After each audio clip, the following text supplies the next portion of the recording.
আমি আপনাদেরকে একটা কামিজ শিলানোর খুব সহজ টিপস শিখিয়ে দিচ্ছি। আপনারা এভাবে সেলাই করলে আপনাদের সেলাইতে বিরক্তিবোধ ফিল হবে না এবং খুব সহজে কামিজটা সেলাই করতে পারবেন এবং মেশিন থেকে ওঠা লাগবে না এবং মেজারমেন্ট টেপ ধরা লাগবে না। সেক্ষেত্রে দেখেন, এটা একটা নর্মালি একটা কামিজ আমি কাটিং করে নিয়েছি আগে। এই কামিজটার মধ্যে আমরা নর্মালি এই দাগগুলো দিয়ে থাকি, যেমন এটা কোমরের দাগ, এটা পেটের দাগটা, আর এটা হলো বদির দাগটা, এরকম আমরা দাগগুলো দিয়ে থাকি। সেক্ষেত্রে আমরা মেজারমেন্টটাও দেই, একসঙ্গে মেজারমেন্টটাও দিয়ে দেই।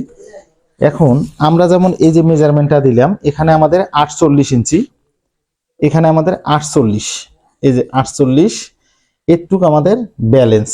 এখানে আছে আমাদের টোটাল এই যে পেটটার দিকে 41 ইঞ্চি, এই যে 41, এখানে আমরা দাগটা দিয়ে দিলাম। আর বডি হচ্ছে আমাদের 46 ইঞ্চি, এই যে 46, বডি আমাদের 46 ইঞ্চি। এখন আমরা নর্মালি যে এই দাগগুলো দিয়ে দিই, দাগগুলো দেওয়ার পরে কি হয়, এরকম করে আমাদের এই পার্টটার মধ্যে দাগটা থাকে, শুধু একটা পার্টের মধ্যে দাগটা থাকে। সেক্ষেত্রে আপনারা করবেন কি, যখন আপনারা কামিজটা কাটিং করবেন, যেহেতু নিজেই সেলাই করবেন, যখন আপনি নিজে কাটিং করবেন, নিজে সেলাই করবেন এবং আপনার সুবিধাতে আপনার মেজারমেন্ট টেপ ধরা লাগবে না।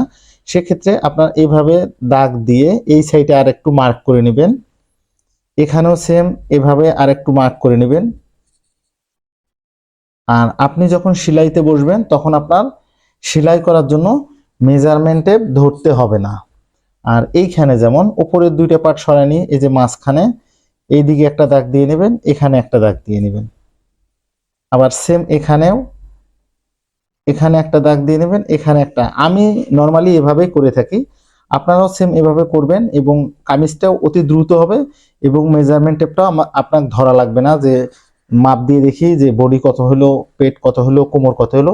যখন আপনি সিলাইতে যাবেন তখন দেখেন এই যে মার্কগুলো খেয়াল করবেন, এভাবে দাগ দিয়ে নেবেন একটা কাটিং করার সময়। টোটালি এই যে এখানে দাগ দিলাম, আমরা এখান দিয়ে সেলাই দেবো, এখান দিয়ে সেলাই দেবো, এই সাইড দিয়ে, এই সাইড দিয়ে, এবং চারদিকে আমাদের দাগটা থাকলো, এই যে এই দিক দিয়ে থাকলো। তাই ভিডিওটা কেমন লাগলো অবশ্যই কমেন্ট করে জানাবেন। আর এরকম টিপস পেতে আমার পেজটা ফলো করবেন এবং চ্যানেলটা সাবস্ক্রাইব করে আমার সাথে থাকবেন। ধন্যবাদ সবাইকে, ভালো থাকবেন।